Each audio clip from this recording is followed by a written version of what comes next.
Hey, what up, YouTubers? It's your boy, The Visionary, and welcome to another episode of Firesidechats, bringing you the latest in current events and situations that matter to me the most.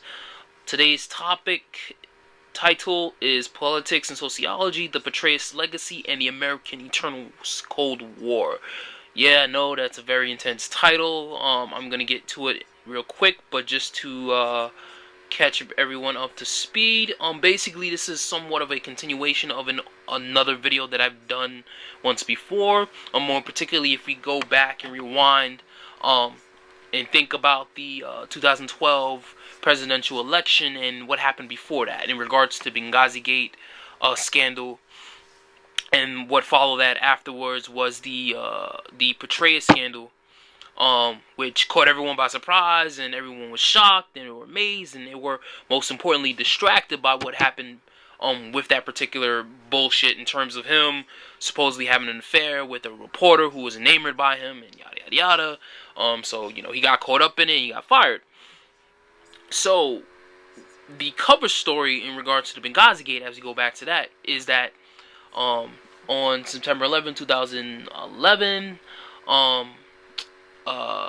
a spontaneous protest turned into an attack on an American embassy, and an American ambassador named by the name of Stevens gets killed along with 4 U.S. Military personnel. So that happens, and then it becomes a massive scandal in the United States. And the reason why is because prior to the attack, there have been reports that cables were sent to the White House, and especially Hillary Clinton, telling her, listen, I'm thinking something major is going to happen, maybe an attack. I would like for you to, send some more backup, some more protection, or military detail at least, or whatever it is, blah, blah, blah. So,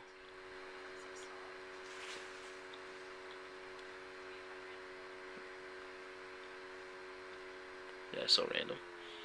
Okay, so, as the court case, as the investigation is carried out and the commission is set up, you have the big names getting called up, like Petreus gets called up, then you have Hillary Clinton who gets called up, and she was mainly the main culprit because she's responsible for those things. If your ambassadors or your whatever sends you cables asking you, to bump up some bump up security detail or send some money or luxuries or whatever the hell it is that they need, she's supposed to take care of that. But she, her and her department steadily ignored the cables, basically. So a lot of people are like, she's one of the reasons why he got killed and 4 American soldiers got killed in the attack that spontaneously erupted out of nowhere. So then it turned out that it wasn't some sort of spontaneous eruption from a protest. It was an actual attack that they tried to cover up, and no one understood. Why would you lie about that? Why would you say it was a protest that turned into a armed attack against the consulate? And why are you saying this is because of some video or blah blah blah? No, this is bullshit. What was really going on under the surface was that this was an actual black ops operation to take weapons from Benghazi, Libya, from the taking over stockpiles of Muammar Gaddafi and transfer it to Syria, because in and of itself, we had a campaign happening in Syria, and as you well know, what's happening today is a civil war that we've been aiding the rebels and so on and so forth. You can find that out for yourself. And that was what was going on.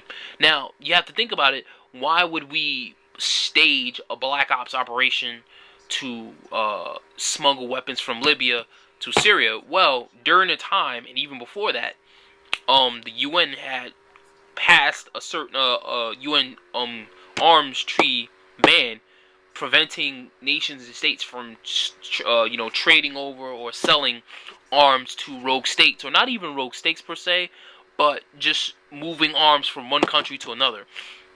And this included the United States with anyone else.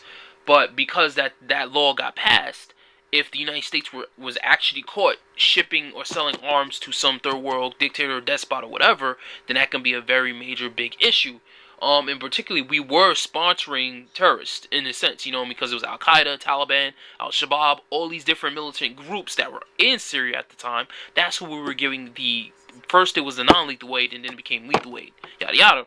So that was the real issue why Ambassador Stevens got killed and all the four other Americans got murdered and blah blah blah, and why they try to cover it up and say it was some spontaneous uprising from a protest. It was all bullshit. It was something they was trying to cover up. That's the reason why they got covered up. Now here's the other part to that that's actually very important. When you look at what happened with Petreus and how he just randomly gets caught cheating on his wife with some reporter who was doing I think a memoir on him, some shit like that. He gets caught randomly, right? The real issue was that he was one of the only people when the actual Benghazi Gate situation popped up. It was him and a number of other generals who stood up and was like, yo, they got a stand down order and they wanted to refuse the stand down order. So when they tried to refuse the stand down order, they automatically and like almost immediately got relieved of their command, period.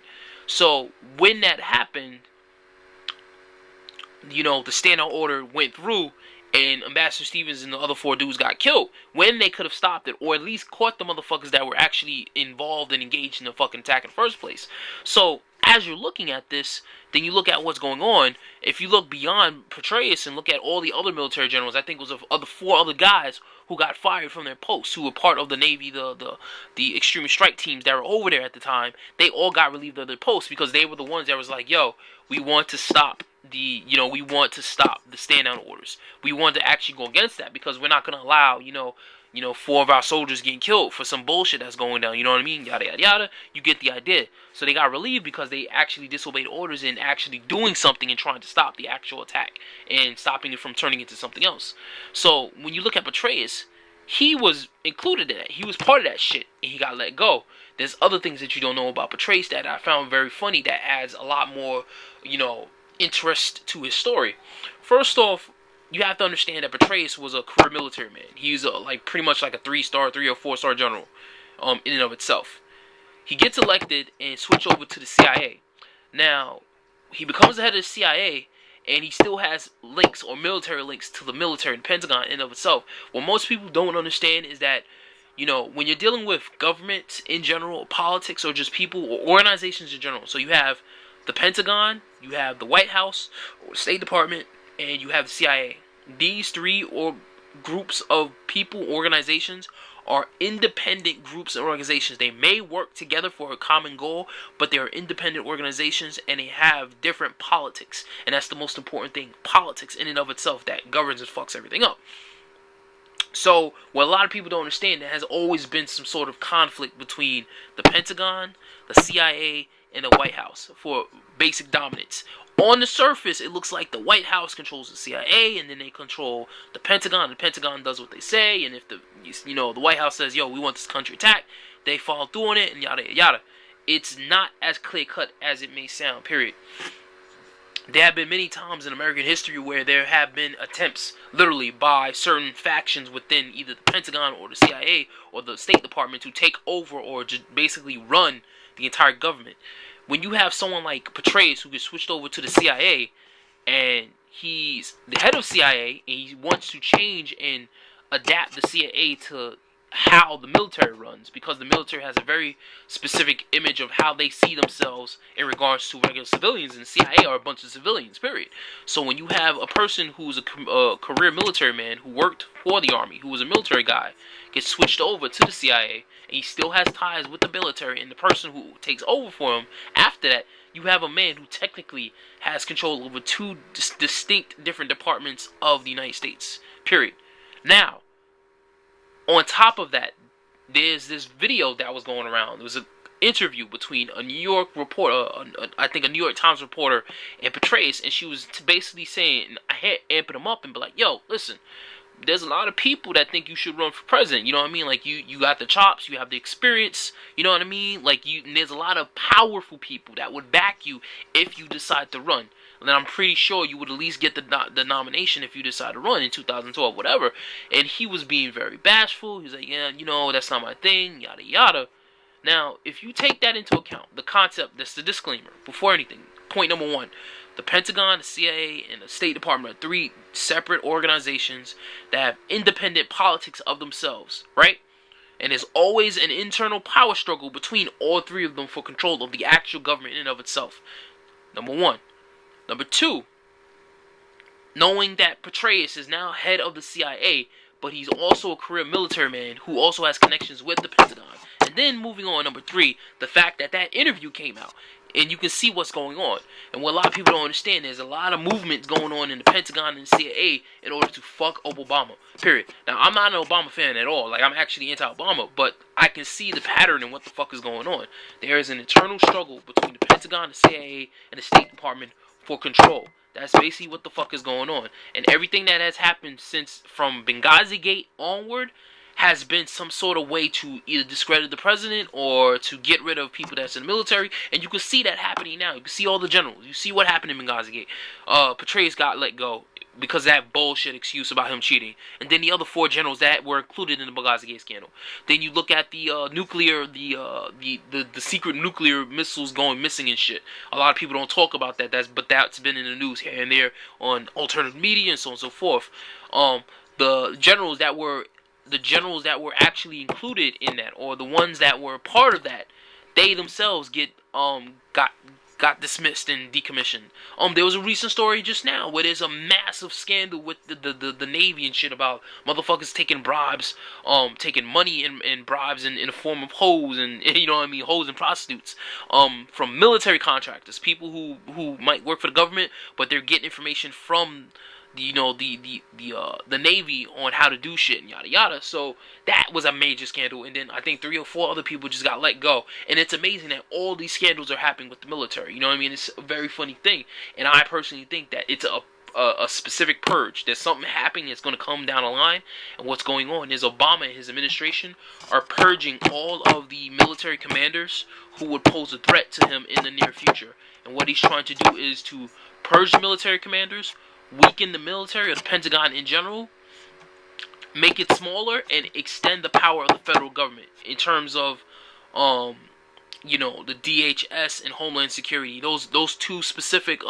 organizations, because those are federal organizations. That's been the plan all along. Because if you don't understand anything about state and federal governments, there's always been, again, an internal power struggle between local or state governments and federal governments. And I would say one of the provisions in the Constitution in terms of I forgot which amendment, I think the Second Amendment, in terms of saying each state shall keep a regimented, well-trained militia or something like that, and yada yada yada. Each state has its own police force and its own way of taking care of their laws. Even though it's in line with federal law, they each have their own police, military force, SWAT force, or whatever to deal with situations within their own state. So it's a very internalized, localized control of what the fuck is going on within the state.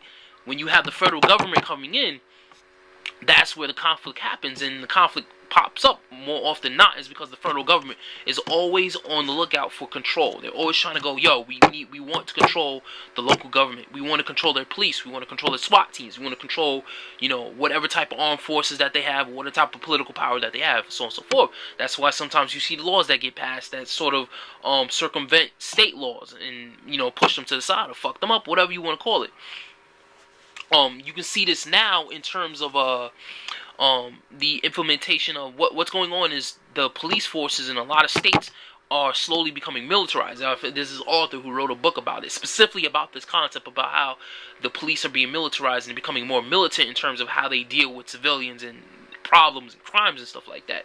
And that's one of the plans of the actual federal government, is because once you start to militarize the local police, it's sort of like giving a gift in order to give favors.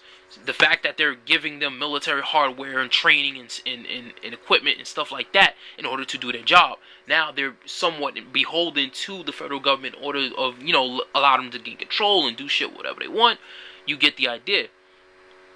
Now what's happening is that the federal government's starting to create a specialized federal police force. It's basically like police, but they're police that's been given authority by the federal government to go in certain states and do whatever the fuck it is. So if you have a local situation or a crime happening, you have the local police force there.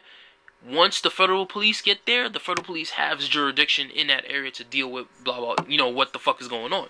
That's just another overreach of federal power. A lot of people need to look into this, and that's the main objective. They want to, purge the military of generals that are not in line with what Obama wants. Number one. Number two, they want to shrink the Pentagon. Number three, they want to strengthen the federal government and federal power in regards to DHS and Department of Homeland Security and the Coast Guard and stuff like that to give them more power. This shit people need to look into. This is something that I really think people need to look into in regards to the Pentagon and what's happening with the generals. Because once you start weakening the army, the nation's defenses, then something is up and it's gonna come on later on in the future. Alright, thank you for listening. Peace.